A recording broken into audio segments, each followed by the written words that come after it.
السلام علیکم ورحمۃ اللہ وبرکاتہ۔ اعوذ باللہ من الشیطان الرجیم۔ بسم اللہ الرحمن الرحیم۔ سبح للہ ما فی السماوات وما فی الارض وهو العزیز الحکیم۔ صدق اللہ العلی العظیم۔ اللہم صلی علی سیدنا ومولانا محمد النبی الأمی وعلى آلہ واصحابہ وبارک وسلم وصل علیہ۔ معزز سامعین و سامعات، آج الحمدللہ ہم سورۃ الحشر کا آغاز کر رہے ہیں۔ یہ سورہ مقدسہ مدنی صورت ہے، مدینہ شریف میں نازل ہوئی۔ اس کی 24 آیات اور 3 رکوع ہیں۔ آج اس کے بنیادی تعارف اور آیت مقدسہ نمبر 1 پر انشاءاللہ العزیز بات چیت کریں گے۔ اللہ رب العزت اس سچی رہنمائی کا ہمیں اعلیٰ شعور اور فہم عطا فرمائیں اور عمل کی توفیق اور صلاحیت عطا فرمائیں۔ اس سے پہلے سورۃ المجادلہ ہم نے سنی ہے۔ اس میں اللہ رب العزت نے ایک واقعات کے تناظر میں، جس کو واقعہ ظہار کہتے ہیں، کچھ قوانین ارشاد فرمائے، قانون سازی ہوئی، کچھ سماجی نظام تشکیل دیے گئے، اور پھر اس کے ساتھ ساتھ ایک انقلابی جماعت کی جو تعمیر و تشکیل ہے اس کے اصول بیان ہوئے۔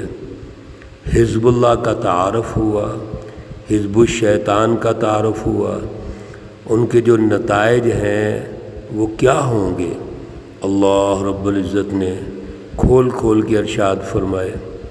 اور سب سے بڑی بات یہ ہے کہ مشاورت کیا ہوتی ہے، مشاورت کے دائرے اور تقاضے کیا ہوتے ہیں۔ اللہ رب العزت نے ہمیں ہماری تربیت فرمائی۔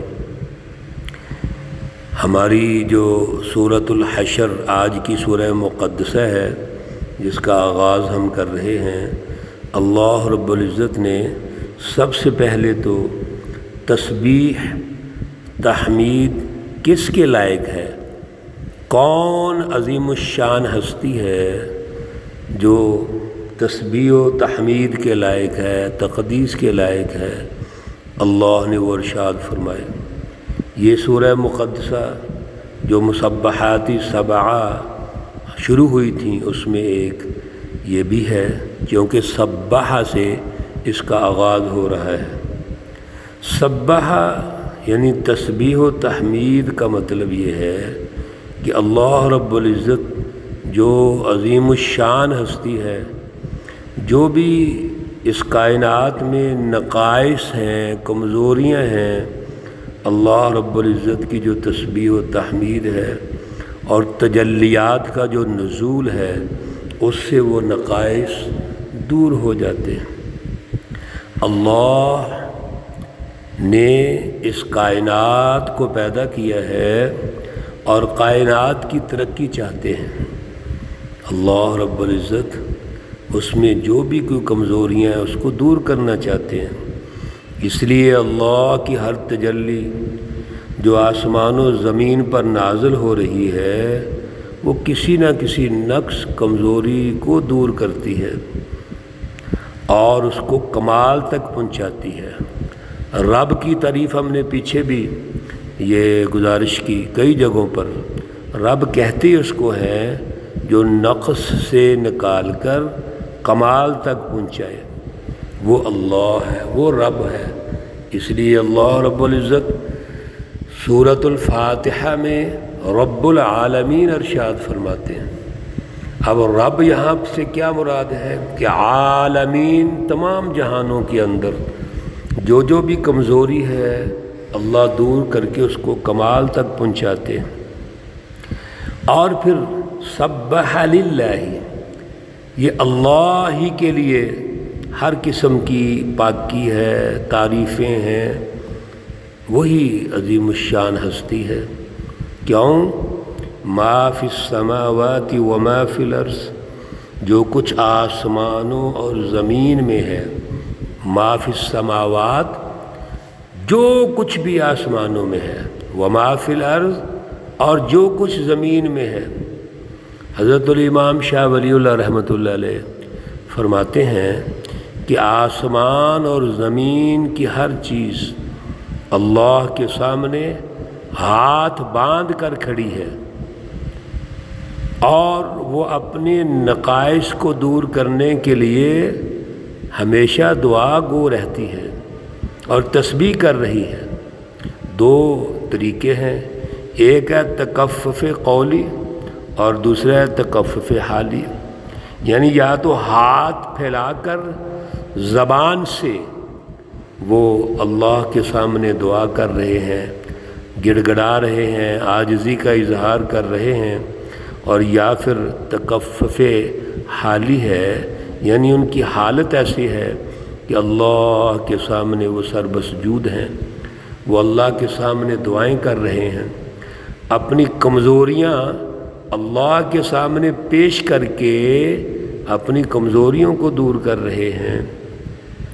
یہ ہے اللہ کی تسبیح، تحمید، تقدیس۔ تو یہ اللہ رب العزت کی ذات اقدس ہے جو اس کے لائق ہے۔ سبح للہ، اللہ ہی کے لیے ہے ہر قسم کی تسبیح، پاکی، ما، جو کچھ بھی ہے، فی السماوات، آسمانوں میں، وما فی الارض، اور جو کچھ بھی ہے زمین میں۔